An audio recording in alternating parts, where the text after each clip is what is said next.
The early morning sun peeked through the thin curtains of a modest apartment in the heart of Ashwood, a small town defined by its contrasts. On one side of town stood sprawling mansions with iron gates and manicured lawns. On the other, rows of weathered brick buildings where families like Sarah Bennett and her 5-year-old daughter Daisy lived. Sarah woke before dawn every day, her alarm breaking the silence at 5 a.m. She reached over to silence it, rubbing her tired eyes. Her double shift at the diner awaited, but her first thought was always of Daisy. She peeked into the small bedroom they shared, where Daisy was still curled up under a worn quilt, clutching her favorite stuffed bunny. "5 more minutes for you, little one," Sarah whispered, smiling softly before heading to the kitchenette to make breakfast. Life had always been a balancing act for Sarah. At 28, she had grown accustomed to working long hours and juggling bills just to keep their small apartment and food on the table. But none of it mattered as long as Daisy was safe and happy. Her daughter was her entire world, a bright, kind-hearted child with big hazel eyes and a giggle that could melt even the coldest heart. As Sarah set a plate of scrambled eggs and toast on the table, Daisy wandered in, her bunny dragging behind her. Her hair stuck up in every direction, and she yawned loudly. "Morning, Mommy," Daisy mumbled, climbing onto her chair. "Morning, sunshine," Sarah replied, ruffling Daisy's hair. "Eat up. We've got a big day." The big day was Daisy's kindergarten orientation. Sarah had taken an hour off her shift to accompany her, a rare luxury in her packed schedule. She had saved for months to buy Daisy a new backpack and school supplies. It was small victories like these that kept Sarah going. But the moment of joy was short-lived. Just as Daisy finished her breakfast, there was a knock at the door. Sarah's heart sank. It was rare for anyone to visit, and she wasn't expecting company. Wiping her hands on a dish towel, she opened the door. Standing there was a courier holding a thick envelope with a crisp logo on it. His expression was neutral, almost detached, as he said, "Ms. Bennett? This is for you." Sarah hesitated before taking the envelope. Her name was printed in bold letters on the front, and the sender's address sent a shiver down her spine. James Anderson. She closed the door quickly and sat down, her hands trembling as she opened the letter. Inside were official-looking documents. Custody papers. Her breath caught in her throat as she read the words, "Petition for primary custody of Daisy Anderson." "No," she whispered, her voice breaking. "No, he can't." Daisy tugged at her arm, her small face filled with concern. "Mommy? What's wrong?" Sarah quickly wiped away a tear and forced a smile. "Nothing, sweetheart. Go get your shoes on, okay? We need to get ready for school." As Daisy ran off, Sarah's mind raced. It had been nearly 4 years since James had shown any interest in Daisy. When Sarah found out she was pregnant, James, then her fiancé, had been thrilled at first, but that excitement quickly soured. The pressures of fatherhood and commitment didn't align with the ambitions of a rising real estate mogul.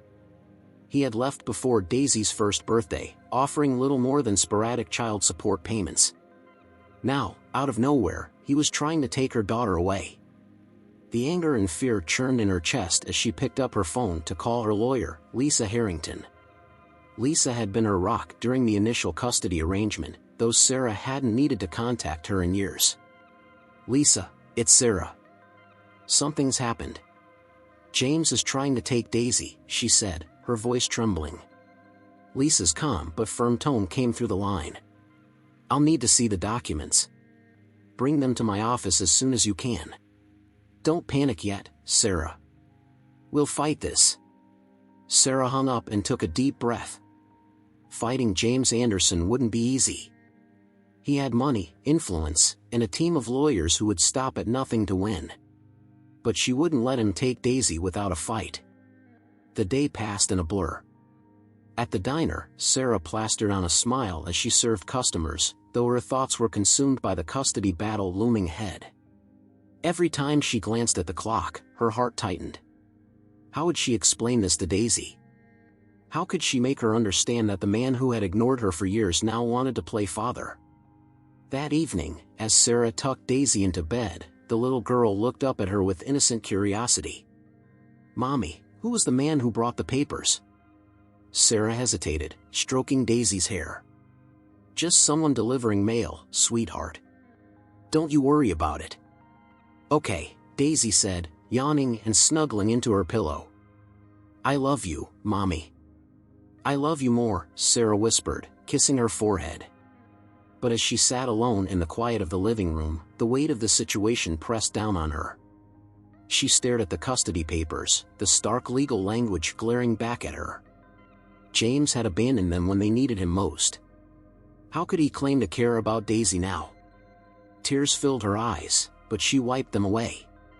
For Daisy's sake, she couldn't give in to despair. Tomorrow, she would face this battle head-on.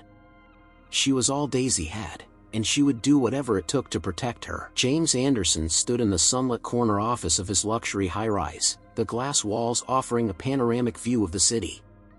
To anyone who didn't know him, James looked every bit the self-made success story. His tailored suit fit perfectly, and his confident smile could charm anyone in the room. But those closest to him knew there was more to James than met the eye. He leaned back in his leather chair, reviewing the portfolio his legal team had prepared for the upcoming custody hearing. It was thorough, as expected. The papers highlighted his financial stability, his lavish estate, and his ability to provide Daisy with every possible advantage. It even included photos of his sprawling home, the private school he'd already researched, and the network of nannies he'd vetted. James smirked to himself. His life was about control, and this was just another deal to close. Losing was never an option. "Mr. Anderson," came a voice from his intercom. "Your attorney is here." "Send him in," James replied, straightening his posture. The door opened, and Alan Prescott, a polished man in his early 40s, walked in carrying a leather briefcase. "James, everything's in place. We've built a solid case. The judge won't have any reason to doubt that Daisy belongs with you." James nodded, pouring 2 glasses of scotch from the decanter on his desk. "Good. Sarah's not fit to raise a child. She can barely take care of herself." Alan hesitated before taking the glass James offered. "This case might not be as straightforward as you think. Judges tend to favor the parent who's been the primary caregiver, and Sarah has that advantage. But we'll focus on your stability and resources. It's a strong angle." "Stability?" James scoffed. "Sarah works at a diner. Daisy deserves better than that. She deserves everything I can give her." But there was an edge to James's tone, something colder, more personal. Alan picked up on it immediately. "James, are you sure this is about Daisy? Or is it about Sarah?" James's jaw tightened. "She made her choice years ago. She walked away, and now she's dragging my name through the mud by raising my daughter in squalor. This isn't about revenge, it's about what's right." Alan didn't press further. It wasn't his job to question motives, just to deliver results. He pulled out a folder and laid it on the desk. "We'll argue that Sarah's financial instability puts Daisy at risk. We'll push for full custody with limited visitation rights for her." James studied the documents, his expression unreadable. "Do whatever it takes."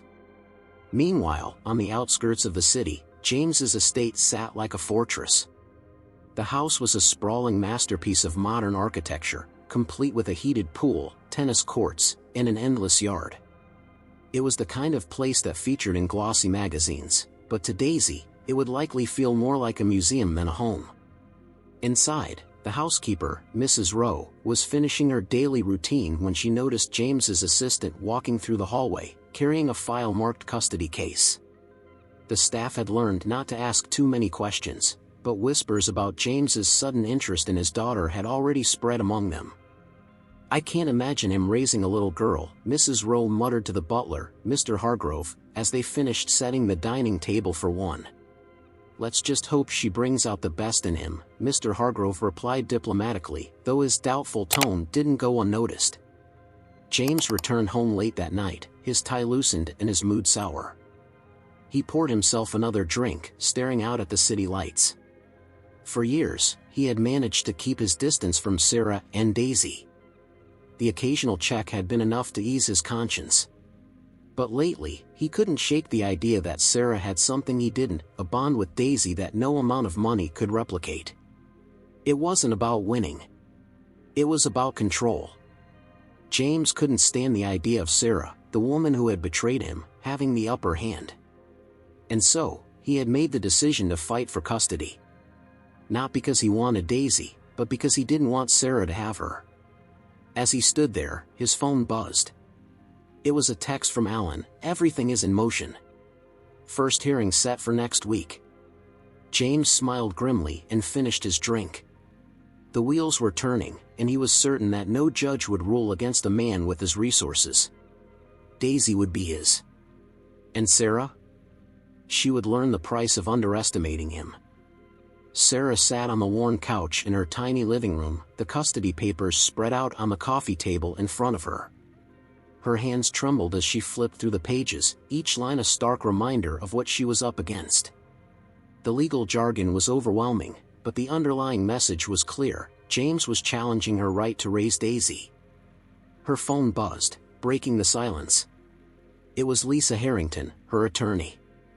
"Sarah, I've gone through the papers," Lisa began, her voice calm but firm. "James is going all out on this. He's emphasizing his financial stability and claiming that Daisy will have better opportunities with him." "But he doesn't even know her," Sarah interrupted, her voice rising. "He hasn't been part of her life. How can he suddenly decide he wants to take her away?" Lisa sighed.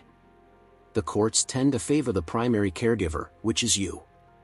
But James has resources, and he's not afraid to use them. He'll try to paint you as financially unstable and unfit." The words hit Sarah like a punch to the gut. "What can I do?" "We'll fight back," Lisa said firmly. "I need you to gather everything: proof of your expenses, Daisy's school and medical records, even photos of the two of you together. Anything that shows your bond and how well you've cared for her." Sarah nodded, determination settling over her like a shield. "I'll get everything." Over the next few days, Sarah worked tirelessly to prepare. She spent her mornings at the diner, putting on a brave face for customers while her mind raced with worries. In the afternoons, she combed through old photo albums and paperwork, assembling every piece of evidence she could find. She found photos of Daisy's first birthday, her tiny face smeared with frosting as Sarah beamed beside her. There were crayon drawings with "I love mommy" scrawled in Daisy's uneven handwriting, and receipts for the countless doctor's visits and school supplies Sarah had scraped together money for over the years. One evening, as Daisy colored quietly at the kitchen table, Sarah sat down with a stack of documents. She paused, watching her daughter, who was humming a song she'd learned at preschool. "Sweetheart," Sarah said gently, "do you remember meeting your dad?" Daisy looked up, her brow furrowing in thought. "Not really." "Is he nice?" The question caught Sarah off guard. How could she answer that honestly without burdening her child? "I think he wants to get to know you better," she said carefully. "But no matter what, I'll always be here for you." "Always." Daisy smiled, seemingly satisfied with the answer. "Okay, Mommy." Sarah swallowed hard, fighting back tears. Daisy didn't fully understand what was happening, and Sarah intended to keep it that way for as long as possible. Her job was to protect her daughter, not to let her feel the weight of the battle looming over them. On the day of their first meeting to prepare for court, Sarah sat across from Lisa in her small office. The walls were lined with legal books, and the air was heavy with the scent of coffee and paper. Lisa reviewed the materials Sarah had brought, nodding approvingly. "This is good. These photos and records show a clear picture of your life with Daisy. The judge will see that you've been a loving and attentive parent." "But is it enough?" Sarah asked, her voice tinged with doubt. "James has so much, everything." Lisa leaned forward, her expression serious. "The law isn't just about money, Sarah. It's about what's in Daisy's best interest. You've provided her with love, stability, and care. That's what matters most." For the first time in days, Sarah felt a glimmer of hope. What about Daisy's opinion? Will they ask her what she wants? They might, depending on how the case unfolds, Lisa replied. But Daisy's too young to give a formal testimony. We need to focus on presenting your story in the best light. As the first court date drew closer, Sarah's anxiety grew. Each night, after putting Daisy to bed, she rehearsed what she would say in court, trying to anticipate every question and argument James's lawyers might throw at her. One evening, after a particularly exhausting day, she found herself sitting on the edge of her bed, staring at a framed photo of her and Daisy at the beach. They had gone on a rare vacation the year before, using money Sarah had saved for months. The photo captured Daisy's wide grin as she held a seashell up to the camera. "This is for her," Sarah whispered to herself, clutching the frame. "Everything I do is for her." The morning of the hearing arrived, and Sarah stood in front of her small mirror, adjusting the simple blouse she had chosen. Her stomach churned with nerves, but she squared her shoulders. Daisy was counting on her, and she couldn't afford to let fear win. "Mommy, do I have to go to court too?" Daisy asked, standing in the doorway in her pajamas. "No, sweetheart," Sarah said, kneeling to meet her daughter's eyes. "You'll stay with Mrs. Taylor today, remember?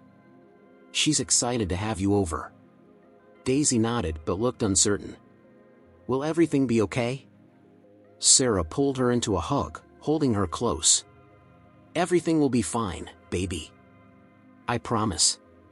As Sarah walked out the door, she glanced back at Daisy, who waved from the window with her bunny in hand. The sight filled Sarah with both resolve and heartache. This wasn't just a battle for custody, it was a fight for their future. The courtroom was quieter than Sarah had imagined. The steady hum of fluorescent lights filled the space, and the faint shuffle of papers provided a rhythm to her racing heart. She sat at the petitioner's table beside Lisa, clutching her hands tightly in her lap to keep them from trembling. Across the room, James sat with his team of lawyers.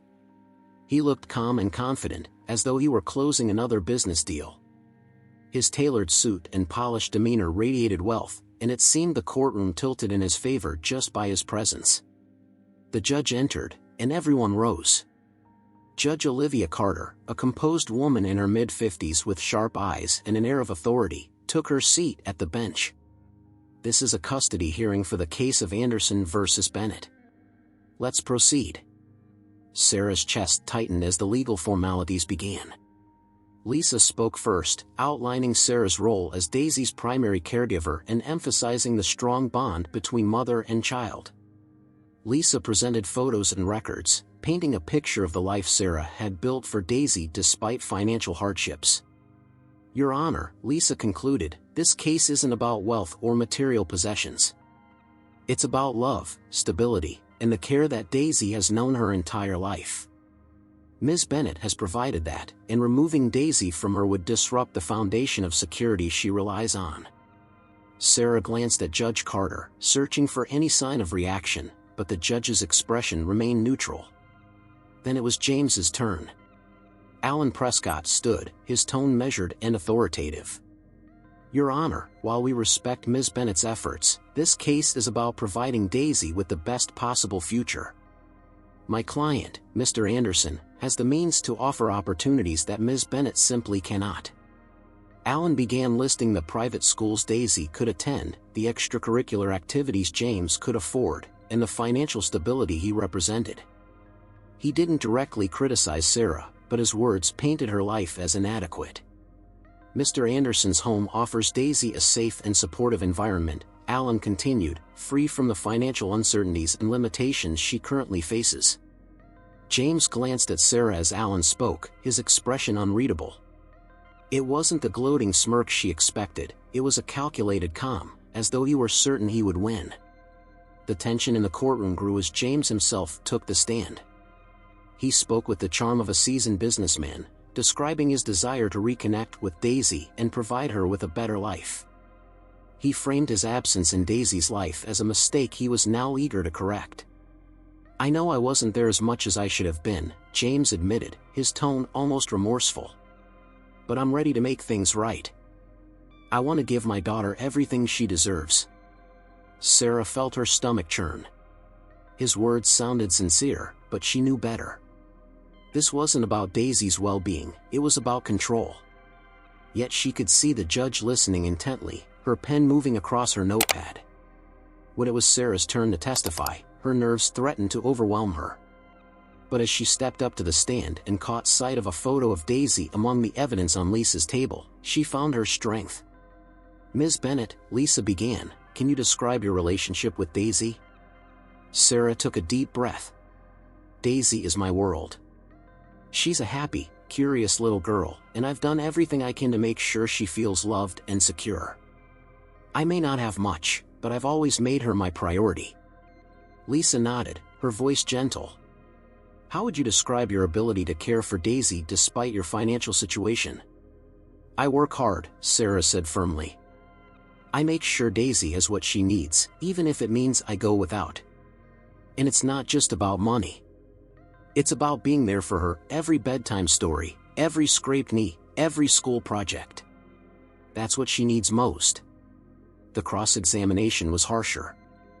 Alan probed into Sarah's finances, asking about late rent payments and credit card debt. He questioned whether working double shifts left her enough time to truly care for Daisy. Sarah fought to stay composed, answering as honestly as she could. But she could feel the subtle implications in Alan's questions, as though he were building a case that her love wasn't enough. By the time she stepped down, she felt drained, as though the courtroom had stripped her bare. As the hearing progressed, Judge Carter asked pointed questions of both parties. She wanted specifics, what each parent envisioned for Daisy's future, how they planned to support her emotionally and physically. The judge's neutrality was both reassuring and unsettling. It was impossible to tell which way she was leaning. Near the end of the hearing, Judge Carter turned her attention to Lisa. "Ms. Harrington, has your client considered the possibility of shared custody?" Lisa glanced at Sarah before responding. "Your Honor, my client believes that stability is crucial for Daisy, and shared custody would disrupt that stability." The judge nodded thoughtfully. "I'll take everything presented today into consideration and review the evidence further. This is not a decision I'll make lightly." With that, the hearing adjourned. The courtroom emptied, but Sarah remained in her seat, her hands gripping the edge of the table.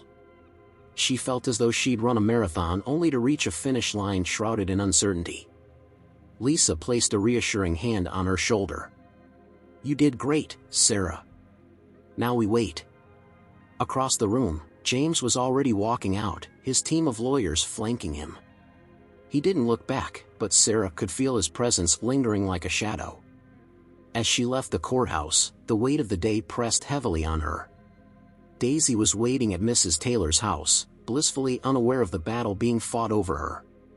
Sarah knew she couldn't let her fears show when she saw her daughter. For now, all she could do was hope that the judge would see the truth, and trust that love would prevail. The next morning, Sarah woke up to the sound of her phone buzzing. She reached for it, her heart sinking when she saw Lisa's name on the screen. Lisa's voice on the other end was steady but cautious. "Sarah, Judge Carter has granted temporary visitation rights to James while she reviews the case. Daisy will be spending a weekend with him starting Friday." Sarah froze, clutching the phone tighter. A whole weekend? What if she doesn't want to go?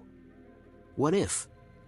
"Sarah," Lisa interrupted gently, "this is standard in cases like these. It's not permanent. It's just an opportunity for the court to evaluate both homes. But it's important that you don't show resistance. Judges look for cooperation in these situations." Sarah wanted to argue, but she knew Lisa was right. Fighting the decision now could hurt her case later. Still, the thought of Daisy being under James's roof, away from her, made her stomach churn. Friday arrived all too quickly. Sarah spent the morning packing Daisy's small suitcase, folding her favorite pajamas and tucking her bunny into the bag. Daisy sat on the bed, her brow furrowed. "Why do I have to stay with him, Mommy?" Daisy asked, her voice small. Sarah knelt down, taking her daughter's hands.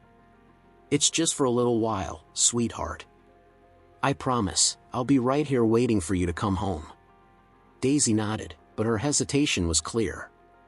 When James arrived to pick her up, he was all smiles, his polished appearance in stark contrast to the unease in Daisy's eyes. "Hello, Daisy," he said warmly, kneeling to her level. "I've got a big room all set up for you, and we'll have lots of fun. How about we go get some ice cream on the way?" Daisy glanced at Sarah, who gave her an encouraging nod. Reluctantly, she took James's hand, and Sarah felt her heart break a little as they walked to his sleek black car. James's estate was a world apart from the modest apartment Daisy was used to. The driveway alone was longer than the entire block where Sarah lived, and the house itself seemed to stretch endlessly with its gleaming windows and manicured gardens. "Welcome home," James said as he led Daisy inside. The foyer was grand, with high ceilings and marble floors that echoed with their footsteps. Daisy clutched her bunny tightly, her small figure dwarfed by the opulence around her. "This will be your room," James announced, opening a door to reveal a lavishly decorated space. The walls were painted a soft pink, and the bed was covered in plush pillows. Toys and books filled the shelves, all brand new and untouched. Daisy looked around, her expression uncertain. "It's really big," she murmured. "It's all for you," James said with a smile. "If there's anything else you want, just tell me." The weekend passed slowly for both Daisy and Sarah. For Sarah, the silence at home was unbearable. She cleaned every corner of the apartment, trying to distract herself, but her thoughts always drifted back to Daisy. Was she happy?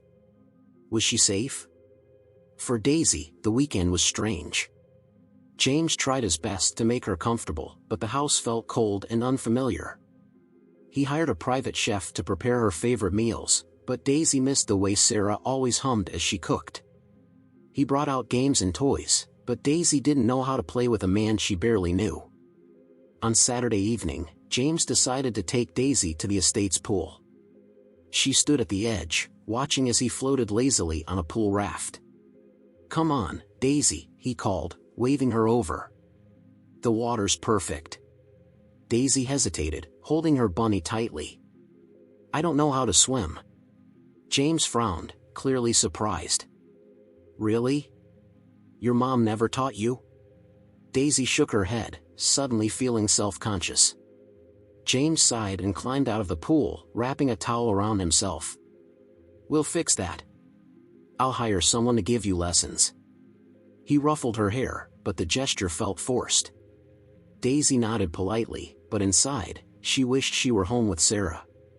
When Sunday evening finally arrived, James drove Daisy back to Sarah's apartment. Daisy practically leapt out of the car and into Sarah's arms the moment they arrived. "Did you have fun?" Sarah asked, brushing Daisy's hair back as she hugged her tightly.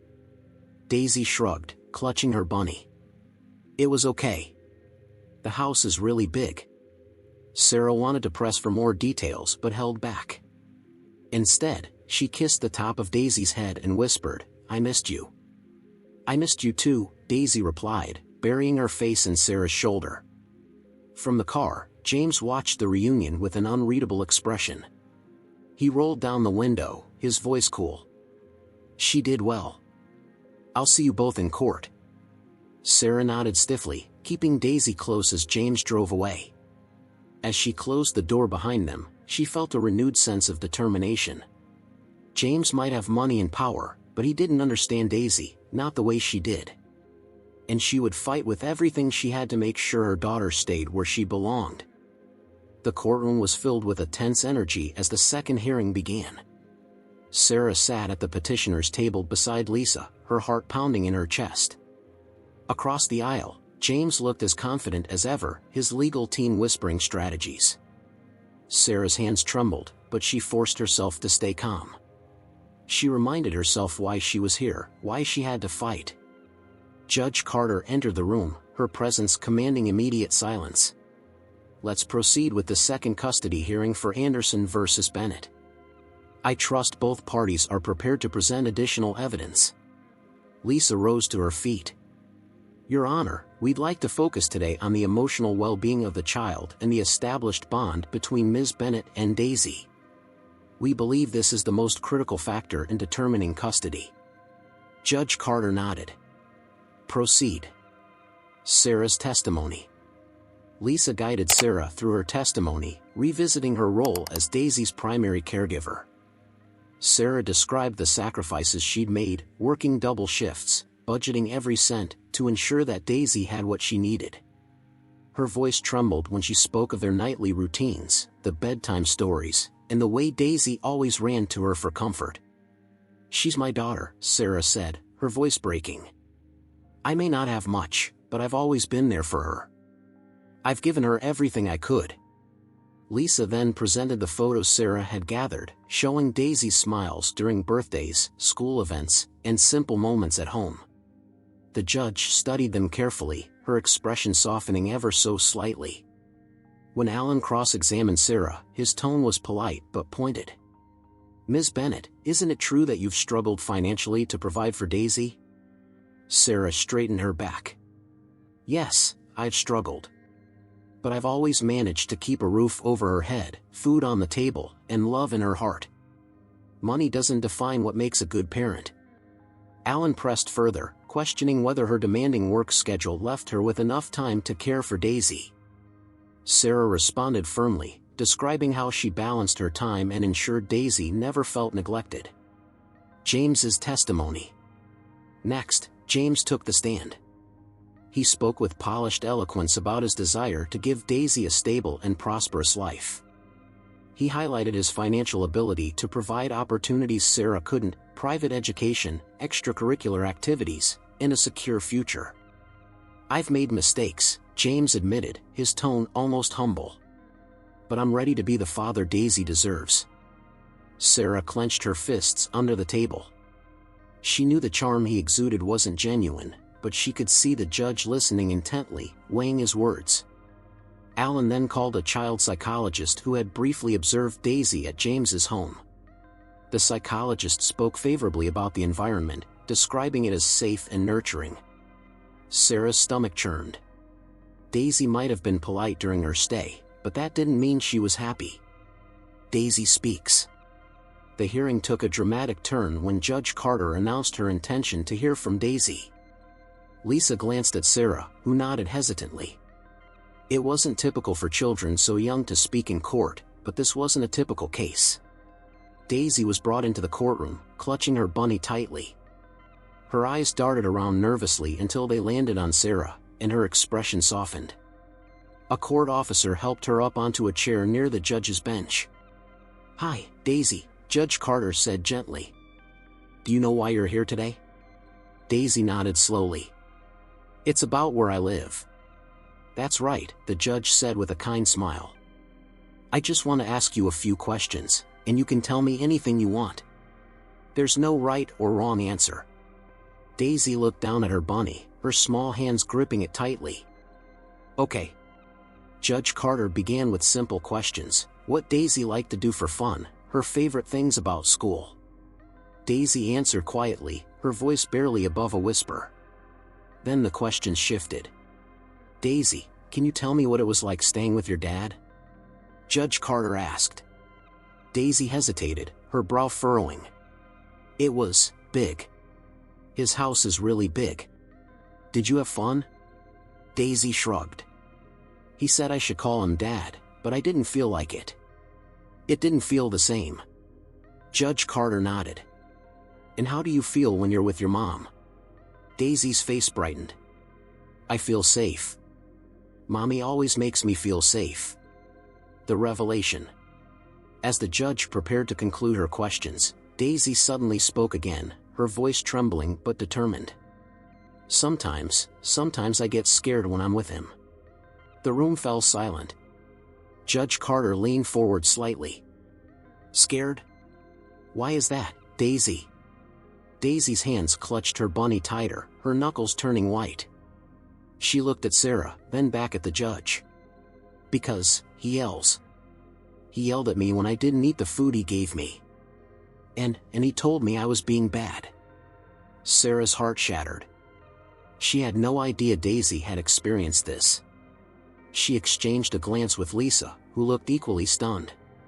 Judge Carter's face remained calm, but her eyes narrowed slightly. "Thank you for telling me that, Daisy. Is there anything else you want to say?"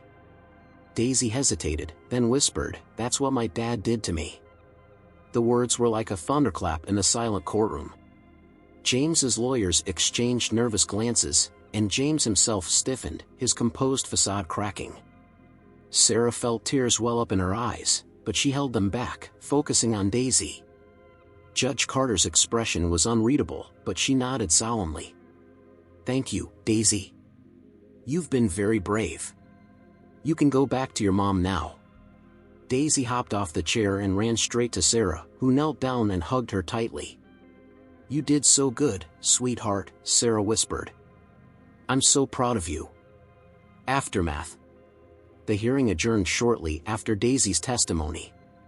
Judge Carter announced that she would review the new information carefully before making her decision. As the courtroom emptied, James approached Sarah.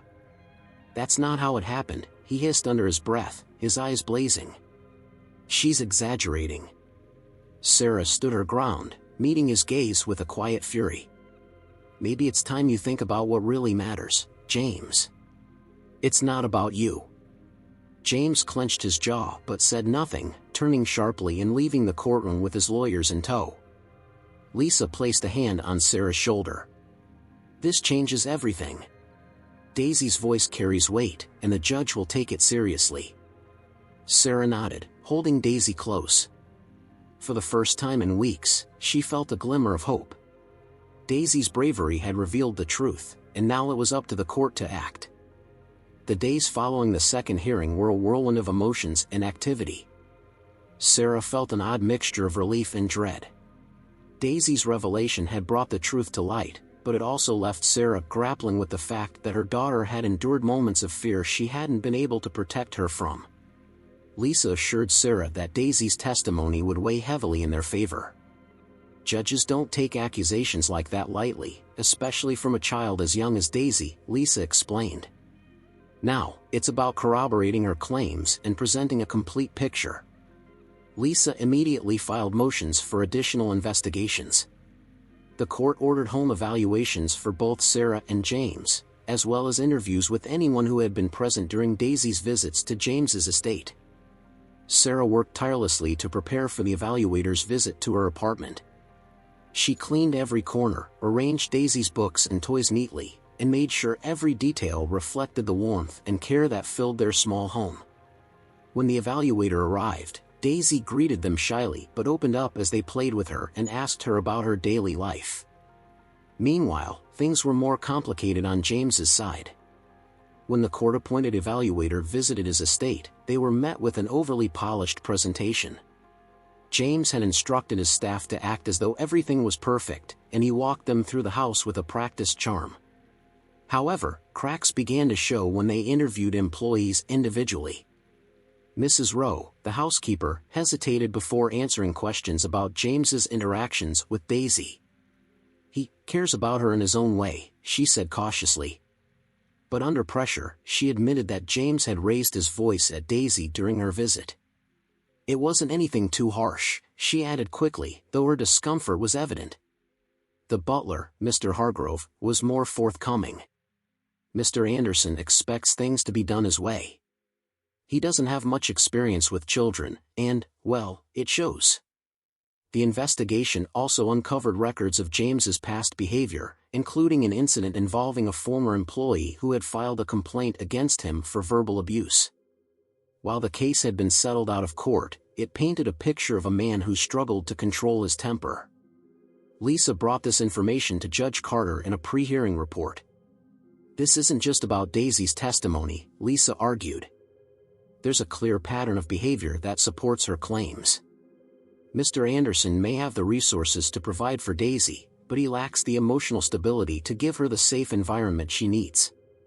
James's legal team scrambled to downplay the findings, claiming the reports were exaggerated and irrelevant to his ability to parent.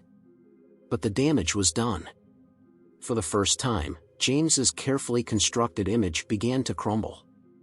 At home, Sarah wrestled with how much to share with Daisy. She didn't want to burden her daughter with the complexities of the legal battle, but she also wanted to prepare her for the possibility of being questioned further. One evening, as they sat on the couch reading a bedtime story, Daisy looked up at Sarah with wide eyes. "Mommy, am I in trouble?" Sarah's heart broke at the question. She set the book down and pulled Daisy into her lap. "Of course not, sweetheart." "Why would you think that?" "Because I told the judge what happened," Daisy said quietly. "And now Daddy's mad." Sarah hugged her tightly. "You're not in trouble, Daisy. You are so brave to tell the truth. The judge needed to hear what you had to say so she can make the best decision for you." Daisy nodded but didn't seem entirely reassured. "Do I have to go back to Daddy's house?" Sarah hesitated, choosing her words carefully. "That's up to the judge. But no matter what, I'll always be here for you, and I'll always keep you safe." The case took another dramatic turn when a former employee of James's estate came forward voluntarily. Karen Whitmore had worked as a nanny briefly during Daisy's visit and had been disturbed by what she witnessed. "I saw Mr. Anderson yelling at Daisy when she wouldn't eat the dinner he wanted her to," Karen said in a sworn statement. "She looked so scared. I wanted to say something, but I didn't think anyone would listen." Karen's testimony added significant weight to the case.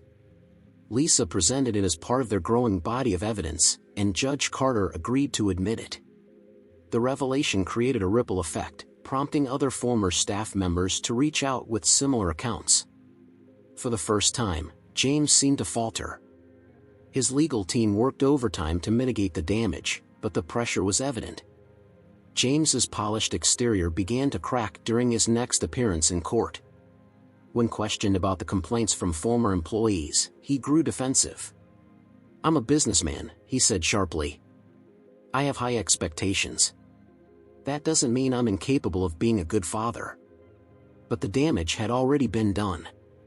Judge Carter's expression remained neutral, but it was clear she was taking the new evidence seriously.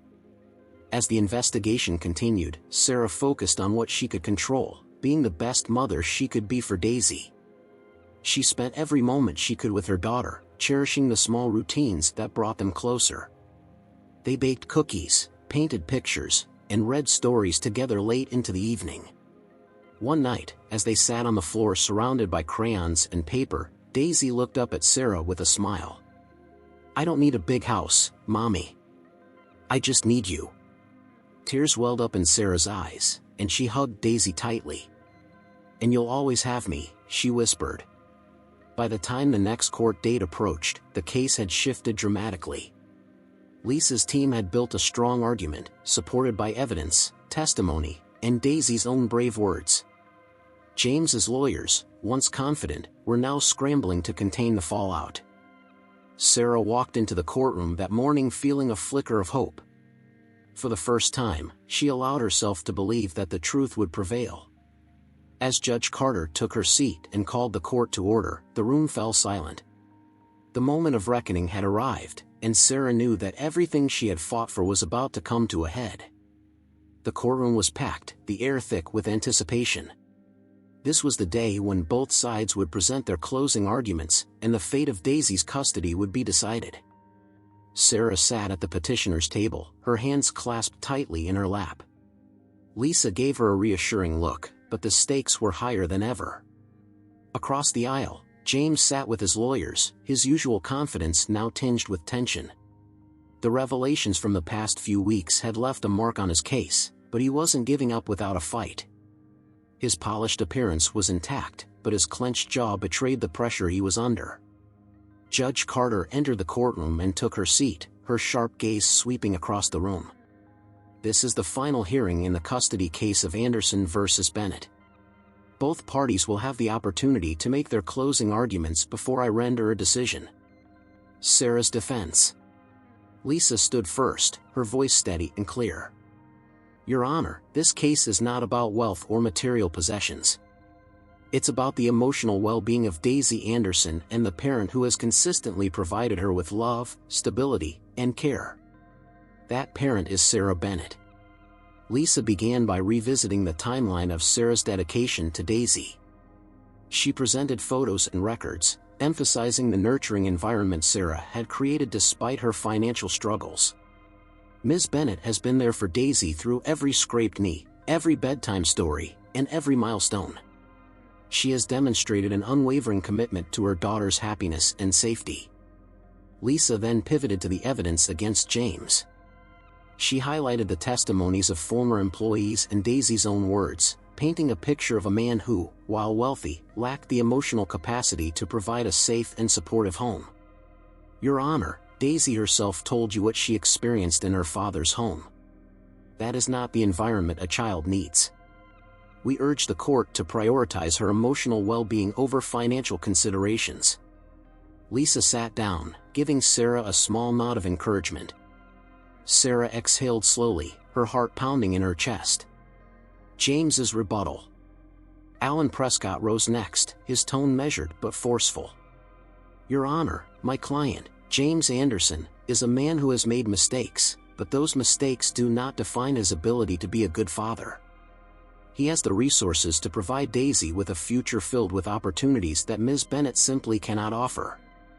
Alan outlined James's plans for Daisy's education, extracurricular activities, and overall upbringing. He argued that James's wealth wasn't just about material things, it was a tool to give Daisy the best life possible. My client recognizes the importance of stability and is fully committed to being an active and present figure in Daisy's life. He then addressed the accusations against James, framing them as misunderstandings or exaggerations. While Mr. Anderson may have high expectations, there is no evidence of any harm to Daisy. We ask the court to consider the potential my client offers his daughter. James watched Alan intently, his expression carefully composed. He shot a quick glance at Sarah, but she refused to meet his gaze. The judge's questions. When both sides finished their arguments, Judge Carter leaned forward, her sharp eyes studying the courtroom. I have a few final questions for the parties. She turned to James. Mr. Anderson, you've spoken of your ability to provide Daisy with opportunities. But parenting is more than financial resources. Can you explain how you plan to build a meaningful emotional connection with Daisy?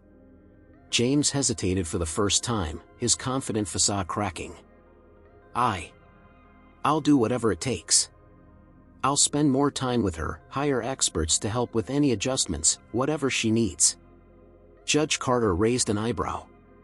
Parenting isn't something you outsource, Mr. Anderson. James's jaw tightened, but he remained silent. The judge then turned to Sarah. Ms. Bennett, raising a child is undoubtedly a challenge, especially with limited financial resources. How do you plan to ensure Daisy has the opportunities she deserves? Sarah took a deep breath. Your Honor, I can't promise Daisy a life of luxury. But I can promise her a life filled with love, stability, and support. I've always done my best to give her what she needs, and I'll continue to work hard to give her the opportunities she deserves. She may not have everything, but she'll always have me. Judge Carter nodded, her expression thoughtful. The verdict. The courtroom fell into an uneasy silence as Judge Carter prepared to deliver her decision. She shuffled the papers before her, then looked up, her gaze firm but compassionate. This case has presented compelling arguments on both sides. Mr. Anderson offers financial stability and opportunities, while Ms. Bennett has demonstrated an undeniable emotional bond and dedication to her daughter. She paused, letting the weight of her words settle. However, this court must prioritize the child's emotional well-being and sense of security. Daisy's testimony, combined with the evidence presented, makes it clear that Ms. Bennett provides the environment Daisy needs most. Sarah's breath caught, her hands flying to her mouth as tears welled up in her eyes. Judge Carter continued, Ms. Bennett is hereby granted full custody of Daisy Anderson. Mr. Anderson will have supervised visitation rights, pending further review. James's lawyers whispered furiously, but James remained frozen, his expression dark. This decision is final, Judge Carter concluded. Court is adjourned. The aftermath. As the courtroom emptied, Sarah knelt down and hugged Daisy tightly, her tears spilling onto her daughter's hair. We did it, sweetheart. We're going to be okay. Daisy smiled, her small hands clutching Sarah's shoulders. "I love you, Mommy." Lisa approached, her own smile of relief evident. "You fought hard, Sarah. You earned this." Across the room, James stood with his lawyers, his face a mix of anger and resignation. For the first time, he seemed to understand that money couldn't buy everything. As Sarah and Daisy left the courthouse hand in hand, Sarah felt a sense of peace she hadn't known in years. The battle had been grueling, but she had stood her ground. Daisy's safety and happiness were worth every tear, every sleepless night. Outside, the sun was shining, and Daisy tugged on Sarah's hand. "Can we get ice cream, Mommy?" Sarah laughed, wiping her tears. "Absolutely, sweetheart. Let's celebrate." As they walked away, Sarah knew their challenges weren't over. Life would still be hard, but they had each other, and that was enough. The decision in Sarah's favor reverberated like a seismic wave through her life. As she sat at the small kitchen table in her apartment, watching Daisy happily color with crayons, she felt a weight lift that had been pressing on her chest for months. The custody battle was over, and Daisy was home where she belonged. But the relief was mingled with the realization of what lay ahead. Sarah knew she couldn't afford to let her guard down. The financial strain of the legal battle had left her with more bills than she could comfortably handle, and James still loomed in the background, his supervised visitation rights a reminder that he wasn't completely out of their lives. Daisy seemed to sense the shift in their lives, though she didn't fully understand it. She was more talkative and playful, her laughter filling the apartment with a warmth Sarah hadn't heard in weeks. "Mommy, can we bake cookies today?" Daisy asked one afternoon, her big hazel eyes sparkling with excitement. Sarah smiled. "Of course, sweetheart. Let's make your favorite, chocolate chip." As they worked together in the kitchen, Sarah couldn't help but marvel at Daisy's resilience. Despite everything she'd been through, Daisy's spirit remained unbroken. It was a testament to the strength of their bond and the love that had carried them through the darkest times. The first supervised visitation with James was scheduled 2 weeks after the court's decision. Sarah's stomach churned as she dropped Daisy off at the designated center, where a court-appointed supervisor would oversee their time together. She hugged Daisy tightly before handing her over. "Be good, okay?" Sarah said, forcing a smile. "I will," Daisy replied, clutching her bunny as she walked into the building. The hours crawled by as Sarah waited anxiously at home. When she finally picked Daisy up, she searched her daughter's face for any signs of distress. "How is it, sweetheart?" Sarah asked carefully. Daisy shrugged. "He bought me a toy, but he didn't talk much. He looked mad."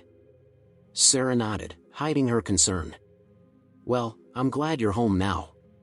Judge Carter sat in her chambers late one evening, reflecting on the case. It wasn't the first custody battle she had presided over, but it was one of the most emotionally charged. Daisy's brave words had stayed with her, a reminder of the importance of listening to the voices of children caught in the crossfire of adult conflicts. She reviewed her notes, satisfied with her decision. It was never easy to rule in such cases, but this time, she felt confident that she had done what was best for the child. The court system wasn't perfect, but moments like these reaffirmed her commitment to justice. As the weeks turned into months, Sarah and Daisy settled into a new routine. Sarah picked up extra shifts at the diner to chip away at her legal bills, but she always made time for Daisy. They turned their small victories into celebrations, a good report card, a successful baking experiment, or simply a day spent together at the park. One evening, as they cuddled on the couch watching a movie, Daisy looked up at Sarah. "Mommy, are we going to be okay now?" Sarah smiled, brushing a strand of hair from Daisy's face. "We're more than okay, sweetheart. We're strong. And we have each other." Daisy nodded, her eyes shining with trust. "I love you, Mommy." "I love you too, baby," Sarah whispered, holding her close. Looking forward. James's influence began to fade as he grew more distant during his supervised visits. Whether it was his frustration at the court's ruling or his lack of genuine interest in building a relationship with Daisy, his presence in their lives became less frequent. Sarah hoped it would stay that way. Meanwhile, Sarah began to dream again, not just of surviving, but of building a better future for her and Daisy. She started researching community programs for single mothers and even toyed with the idea of taking night classes to further her education. The battle with James had taught her that she was capable of more than she'd ever imagined. One sunny afternoon, Sarah and Daisy sat in the park, sharing a picnic under the shade of a large oak tree. Daisy was busy showing off a daisy chain she had made, laughing as she placed it on her mother's head like a crown. "You're the queen, Mommy," Daisy declared, giggling. Sarah laughed, leaning in to kiss her daughter's forehead. "And you're my little princess." As Daisy ran off to play, Sarah watched her with a mixture of pride and gratitude. The road ahead wouldn't be easy, but she knew they would face it together, one step at a time. Sarah had made a promise to Daisy long ago, and she intended to keep it, to protect her, to love her, and to give her a life filled with joy. No court battle, no amount of money, and no obstacle could ever break the bond they shared. They had won the fight, not just for custody, but for their future. And that was a victory worth celebrating every single day. 5 years later, the late afternoon sun bathed a small, cozy house on the outskirts of Ashwood in warm, golden light. The modest home was a far cry from the opulence of James Anderson's estate, but it was filled with something far more valuable: laughter, love, and a sense of peace that Sarah Bennett had fought so hard to achieve. Inside, Sarah stood in the kitchen, whisking batter for a birthday cake. She had promised Daisy, now 10 years old, that she could decorate the cake herself, and the countertop was already scattered with bowls of frosting and sprinkles. "Mommy, look at this," Daisy called from the living room. Sarah wiped her hands on a dish towel and peeked around the corner. Daisy was standing proudly beside a project she had been working on for weeks, a scrapbook titled "My Favorite Memories." Sarah smiled, her heart swelling with pride. "That's beautiful, sweetheart. Show me your favorite page." Daisy flipped through the scrapbook, stopping at a photo of the two of them at the beach, taken just a few months after the custody trial had ended. Sarah remembered that day vividly: the salty breeze, the sound of waves crashing, and Daisy's laughter as she ran along the shore. "This one," Daisy said, pointing. "Because it was the first time I felt like everything was going to be okay." Sarah blinked back tears, pulling Daisy into a hug. "You're the best thing that ever happened to me, you know that?" Daisy grinned. "I know. You tell me all the time." The years since the trial had been transformative for both Sarah and Daisy. Sarah had managed to chip away at her legal debt and even saved enough to move them into their small but lovely home. She had also started taking online classes in the evenings, pursuing her dream of becoming a counselor for single mothers. Her own experiences had inspired her to help others navigate the challenges she had faced. Daisy, too, had blossomed. She was a bright and curious fifth grader, full of energy and enthusiasm. She had joined the school choir, made close friends, and developed a passion for painting. The walls of their home were adorned with her colorful artwork, a testament to her boundless creativity. Though James had faded from their lives, the court had maintained his supervised visitation rights. Over time, his visits became less frequent, and eventually, he stopped showing up altogether. Sarah made peace with his absence, focusing instead on giving Daisy the love and stability she needed. Sarah's journey had led her to start a local support group for single mothers in Ashwood. Meeting once a week in the community center, the group had become a lifeline for women who, like Sarah, had faced seemingly insurmountable challenges. They shared stories, advice, and encouragement, forming a network of strength and resilience. One evening, as the group wrapped up their meeting, a young mother approached Sarah with tears in her eyes. "Thank you," she said softly. "I didn't think I could do this on my own, but you've shown me that it's possible." Sarah smiled, her voice steady. "You're not alone. None of us are. And you're stronger than you think." As she walked home that night, Sarah felt a profound sense of purpose. The struggles she had endured were not in vain, They had led her to this moment, where she could help others find their strength. On the morning of Daisy's 10th birthday, Sarah woke to the sound of her daughter's excited chatter. Daisy had been counting down the days to her party, where she would celebrate with her friends, cake, and a backyard scavenger hunt. "Mommy, can we use my painting of the rainbow as the centerpiece?" Daisy asked over breakfast. "Of course," Sarah said, smiling. "It's your day. We'll make it perfect." As the party unfolded, Sarah watched Daisy laugh and play with her friends, her face glowing with happiness. It was moments like this that reminded Sarah of how far they had come. The uncertainty and fear of those dark days were now distant memories, replaced by hope and love. That evening, after the party guests had gone and the house was quiet again, Sarah and Daisy sat together on the porch, watching the stars. Daisy leaned against her mother's shoulder, her voice soft. "Mommy, do you think we'll always be this happy?" Sarah wrapped her arm around Daisy, holding her close. "I think happiness isn't something that stays the same forever, sweetheart. It comes in moments, like tonight. And when we have those moments, we hold on to them as tightly as we can." Daisy nodded thoughtfully. "Like how you always hold on to me." "Exactly," Sarah said, kissing the top of her daughter's head. "No matter what, we'll always have each other."